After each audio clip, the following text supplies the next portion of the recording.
City cable. నేటి ముఖ్యాంశాలు. ఈ నెల 29న తాండూరు పట్టణంలో ఎమ్మెల్యే బుయ్యని మనోహర్ రెడ్డి ఆధ్వర్యంలో మెగా జాబ్ మేళా. భారత మాజీ ప్రధాని రాజీవ్ గాంధీ 34వ వర్ధంతి నివాళులర్పించిన కాంగ్రెస్ పార్టీ నాయకులు. చిన్నపాటి వర్షానికి ఇళ్లలోకి చేరిన వర్షపు నీరు. సిటీ కేబుల్ వార్తలకు స్వాగతం. వార్తలు చదువుతున్నది మఠం నిరంజన్. ఈ నెల 29వ తేదీ గురువారం ఎమ్మెల్యే బుయ్యని మనోహర్ రెడ్డి ఆధ్వర్యంలో మెగా జాబ్ మేళా నిర్వహించనున్నారు. ఈ అవకాశాన్ని తాండూరు నియోజకవర్గ యువకులు, నిరుద్యోగులు వినియోగించుకోవాలని ఎమ్మెల్యే ఒక ప్రకటనలో కోరారు. తెలంగాణ రాష్ట్ర నైపుణ్య అభివృద్ధి సంస్థ, employment generation and marketing machine ఆధ్వర్యంలో నిర్వహించనున్న మెగా జాబ్ మేళా తాండూరు పట్టణంలోని వినాయక కన్వెన్షన్ హాల్లో ఉదయం 10 గంటల నుండి సాయంత్రం 5 గంటల వరకు మెగా జాబ్ మేళా నిర్వహించనున్నట్లు తెలిపారు. ఈ అవకాశాన్ని ప్రతి ఒక్కరూ వినియోగించుకోవాలని ఎమ్మెల్యే సూచించారు. జాబ్ మేళాలో marketing, sales, pharmacy, nursing, real estate, IT, banking, సెక్యూరిటీతో పాటు తదితర రంగాలలో సుమారు 50 ప్రైవేట్ కంపెనీలు పాల్గొననున్నారని, అందులో 10,000 పైగా ఉద్యోగాల నియామకం జరగనుందని ఎమ్మెల్యే తెలిపారు. ఉద్యోగం పొందిన వారికి ఉచితంగా 3 నెలల పాటు శిక్షణ ఇచ్చి ఉద్యోగ అవకాశం కల్పించనున్నట్లు ఎమ్మెల్యే తెలిపారు.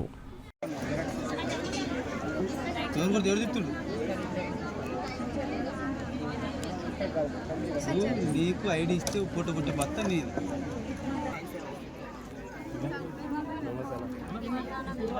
అమ్మా ఆల్రెడీ చేసి వచ్చాయి.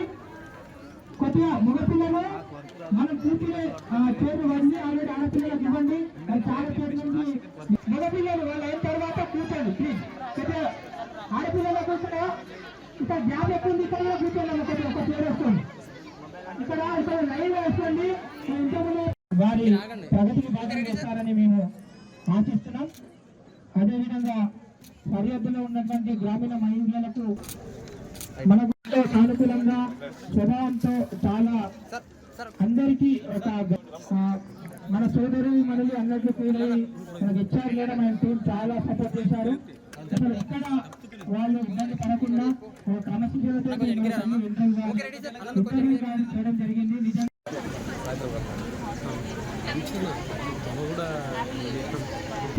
అక్కడ రిజిస్ట్రేషన్ చేసుకోండి. రిజిస్ట్రేషన్ చేసుకోండి.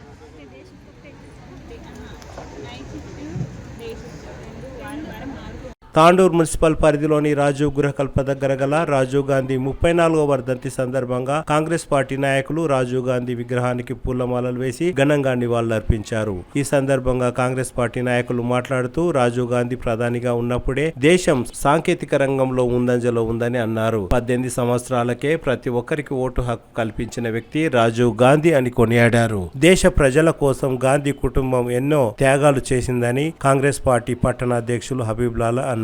ఈ కార్యక్రమంలో తాండూరు వ్యవసాయ మార్కెట్ కమిటీ చైర్మన్ బాలరెడ్డి, మాజీ కౌన్సిలర్, తాండూరు పట్టణ కాంగ్రెస్ పార్టీ అధ్యక్షులు ప్రభాకర్ గౌడ్, మాజీ కౌన్సిలర్లు లింగదల్లి రవి, వెంకన్న గౌడ్, రాము, బాతుల వెంకట్, కాంగ్రెస్ పార్టీ నాయకులు, యువకులు, కార్యకర్తలు తదితరులు భారీ సంఖ్యలో పాల్గొన్నారు. సందర్భంగా పట్టణాధ్యక్షుల ఆధ్వర్యంలో హబీబ్లాలా గారు కానీ, రవిమామ గారు, మాజీ పట్టణాధ్యక్షులు ప్రభాకర్ గౌడు, బాతుల వెంకన్న గౌడ్ గారు, ఇక్కడ వచ్చిన కాంగ్రెస్ పార్టీ అన్నదమ్ములందరికీ పేరు పేరు నమస్కారాలు చెప్తూ, కాంగ్రెస్ పార్టీ అంటేనే గాంధీ ఫ్యామిలీ. ఆ రోజు ఇందిరాగాంధీ బీదలకు అంటే ఎస్సీ ఎస్టీలకు ఎడ్ల బండ్లు అవి ఇచ్చేది. ఆ బీదలు ఎట్లయితే బతకాలి అని ఆ రోజు ఒక ఉపాధి కల్పించేది. దాంతోపాటు ఇండ్లు అనేది గిట మనకు ఇందిరమ్మ కాలనీ కానీ, రాజీవ్ కాలనీ, ఇందిరమ్మ కాలనీ కానీ, అక్కడ చీఫర్స్ కాలనీ కానీ, షాయిపుల్ ఈరనామ కళ్యాణి ఉంది. అది గిట కాంగ్రెస్ ప్రభుత్వం ఇచ్చింది. ఇంతకుముందు ఉన్న టీఆర్ఎస్ ప్రభుత్వం డబుల్ బెడ్రూమ్ అనుకుంటూనే పోయింది కానీ ఎక్కడ ఒక ఇల్లు ఇచ్చిన పాపనవో లేదు. ఇంతకుముందు గత 10 సంవత్సరాలు కేసీఆర్ ఫ్యామిలీ తప్ప అక్కడ ఉన్న ఎమ్మెల్యేలు గిట అక్కడ కేసీఆర్ ఫ్యామిలీని మాట్లాడడానికి వీలు లేకుండే. ఇప్పుడు రేవంత్ రెడ్డి గారు ఉన్నా అంటే ఎమ్మెల్యేలు పోయి ఇట్లా కార్యకర్తలు ఎట్లా కలుస్తారో అట్లా కలుస్తున్నారు రేవంత్ రెడ్డి గారు. కాబట్టి ఇక్కడ కాంగ్రెస్ ప్రభుత్వం అంటేనే చిన్న పెద్ద తేడా లేకుండా అందరినీ, ఇది సముద్రం లేక పార్టీ అందరినీ కలుపుకొని ముందరు పోతా కాబట్టి ఇంతతో ముగిస్తున్నాను. Thank you. आज राजीव गांधी जी की डेथ एनिवर्सरी पर आए हुए एएमसी चेयरमैन बालरेड्डी साहब का, हमारे सीनियर लीडर प्रभाकर अन्ना का, रवि अन्ना का, रामू भाई का, सईद भाई, ओएस भाई और हमारे यहाँ के एक्स काउंसलर मिलना गौड़, गिलानी भाई, राजीद भाई, कॉलोनी की जो भी सब लोग हैं, सबका धन्यवाद, शुक्रिया। जिस तरीके से अभी बताए हैं कि गांधी परिवार ही एक ऐसा परिवार है जो कि हिंदुस्तान के लिए जान से, माल से, हर चीज़ से टाइम दिया, वक्त दिया, जान दिया, हर चीज़ लुटा दिया इस देश के लिए। मगर आज एक चीज़ बताना चाहता हूँ, उस वक्त राजीव गांधी 40 साल की उम्र में पीएम बने और ऑलरेडी उन्होंने जो है ना प्लेन के पायलट थे। उस पायलट से एक चीज़ याद आती है, पिछले हफ्ते 4-5 दिन पहले विजय शाह अवल के एमपी, जो कि मध्य प्रदेश के एमपी है, कई सालों से बीजेपी में हूँ, एक शर्मनाक बात करे हैं देश की महिलाओं के लिए, देश के मिलिट्री के लिए, देश की फोर्स के खिलाफ में। जिस तरीके से उन्होंने बात की है, बहुत ही शर्मनाक बात है वो कि बीजेपी वाला का यही काम है कि सिर्फ और सिर्फ हिंदू मुस्लिम करके जो है ना देश को बांटने का काम करते हैं। जोड़ने का काम सिर्फ और सिर्फ राहुल गांधी जी और गांधी परिवार करता है। ये जो विजय शाह है, इन्होंने जो कॉलोनल सूफिया कुरैशी है, जो कि पाकिस्तान में घुस के उनको मार के आई, तो ये विनय शाह जो है उनके बारे में टिप्पणी करते हैं कि पाकिस्तान की बहन है बोल। ये बहुत ही शर्मनाक बात है और इसका हम बहुत ही सख्ती से जो है ना इसका सख्त से सख्त जो है ना इसके ऊपर एक्शन लेना बोल के हम जो है ना यहाँ से हमारे सीएम साहब को, हमारे एमएलए साहब को, और जहाँ भी तेलंगाना में जहाँ भी है छोटे मोटे गाँव तेलंगाना डिस्ट्रिक्ट में हर जगह जहाँ भी, वहाँ पर इस चीज़ को जो है ना उठाया जाए, क्योंकि बीजेपी हमेशा सिर्फ और सिर्फ हिंदुस्तान का नुकसान कर रही है। आने वाले दिनों में भी इलेक्शंस हैं, आप लोग सोचना चाहिए बीजेपी क्या कर रही है और कांग्रेस क्या कर रही है। कांग्रेस हमेशा लोगों को जोड़ रही है, जैसे राहुल गांधी कन्याकुमारी से लेकर कश्मीर तक पद यात्रा क्यों करे, सिर्फ और सिर्फ जोड़ने के लिए। और यहाँ पर ऐसे एमपी, ऐसे मिनिस्टर्स जो कि देश को बांटने का काम कर रहे हैं और इनके खिलाफ जो है ना एफआईआर भी हो चुके हैं।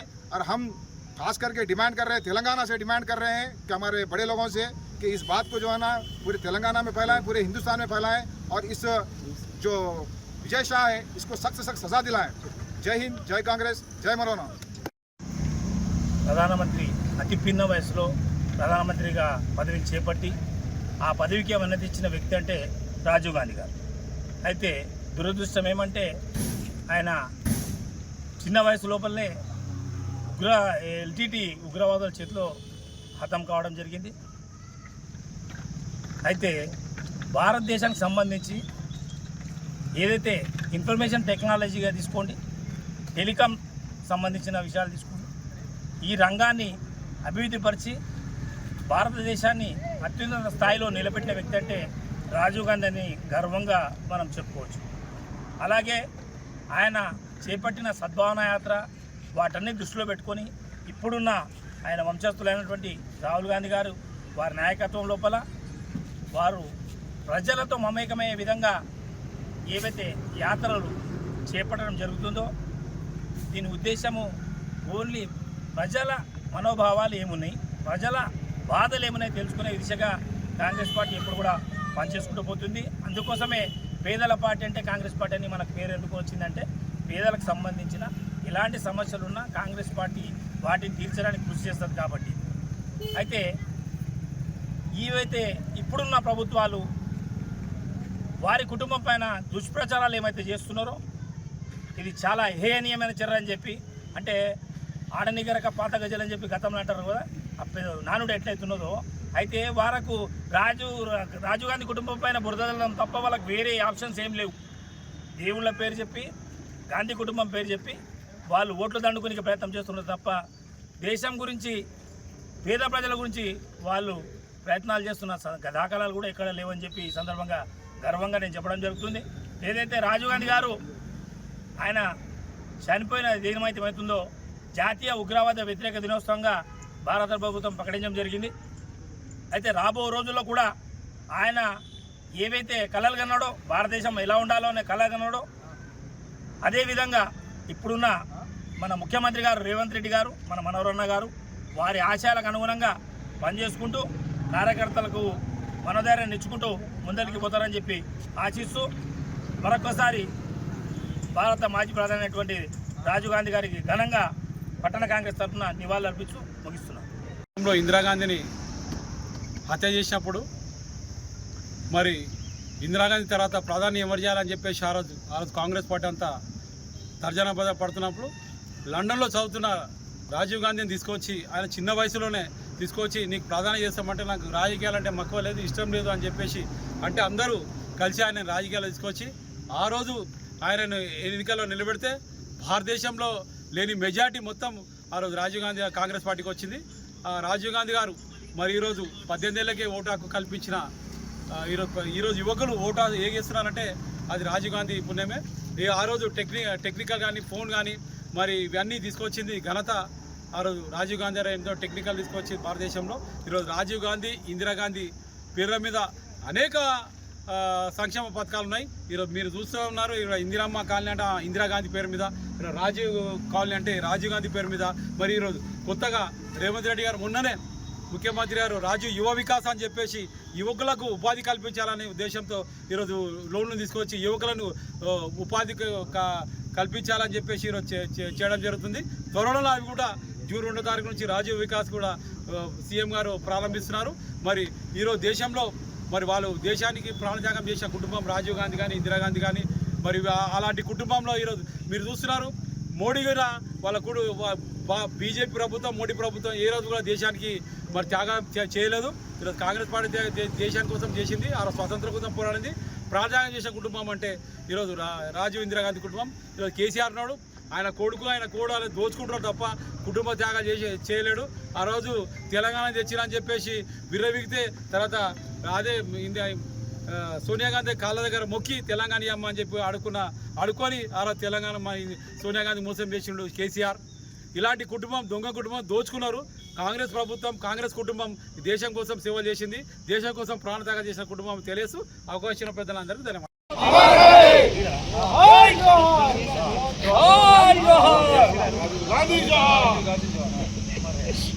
अमर है राजीव गांधी, अमर है राजीव गांधी, अमर है राजीव गांधी, अमर है राजीव गांधी, अमर है राजीव गांधी, अमर है राजीव गांधी, अमर है राजीव गांधी। जय कांग्रेस, जय कांग्रेस, वजीलारे नायकत्व, वजीलारे वागटनगर नायकत्व, वजीलारे वागटनगर नायकत्व, वजीलारे। తాండూరు పట్టణంలోని పలు వార్డులలో చిన్నపాటి వర్షానికి వర్షపు నీరు ఇళ్లలోకి చేరింది. బుధవారం సాయంత్రం కురిసిన వర్షం కారణంగా తాండూరు పట్టణంలోని శాంతినగర్, సాయిపూర్, ఆదర్శ్ నగర్ తదితర ప్రాంతాల్లో వరద నీరు రోడ్డుపైన ప్రవహించింది. కొన్ని చోట్ల ఇళ్లలోకి కూడా నీరు చేరడం పట్ల ప్రజలు అసౌకర్యానికి గురయ్యారు.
తిరిగి వచ్చే బులెటిన్లో తాజా వార్తలతో మళ్ళీ కలుద్దాం. అంతవరకు సెలవు, నమస్కారం.